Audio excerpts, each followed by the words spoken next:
Okay, so I've had some questions about MTHFR, so I wanted to come on and talk to you about that a little bit today.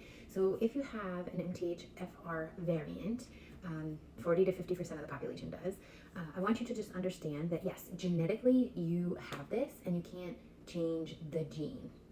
But what you can do, or what happens when you have MTHFR, right, is that the detox pathways, the methylation pathway, is not optimal. It's a little bit slower. It's not recycling glutathione, which most of us know is the master antioxidant and the master detoxifier that's in every one of our cells. So if we're not recycling that, we're not using that properly, that can be an issue. And then when these things happen, it creates oxidative stress. So I talk about these same things a lot throughout my page, and yes, all of these apply to MTHFR. So because the methylation cycle is slower, because the detox pathways are slower, that raises inflammation or oxidative stress.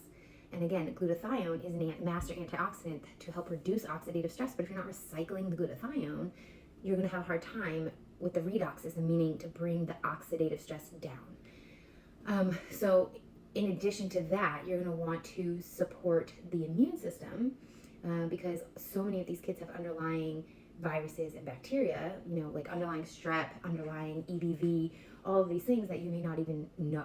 So if you can balance the immune system, reduce oxidative stress, help recycle and increase glutathione production in the body, that will help with reducing the oxidative stress and helping it detox, right? So when I talk about these immune modulators, I just had somebody ask me, do they help with MTHFR? Yes, because this one, for instance, is heavily focused on reducing oxidative stress by increasing the body's own production of antioxidants. It increases glutathione production by 300%, the body making it, not a supplement. It is proven by blood to reduce oxidative stress by 40% in 30 days and more as you take it. And then this one is also actually increasing glutathione and reducing oxidative stress, but this is heavily more focused on upregulating the immune system, right? So we already have a nerve 2 system that makes antioxidants, aka glutathione. We already have an immune system. They're very powerful. They know what to do. They're miraculous.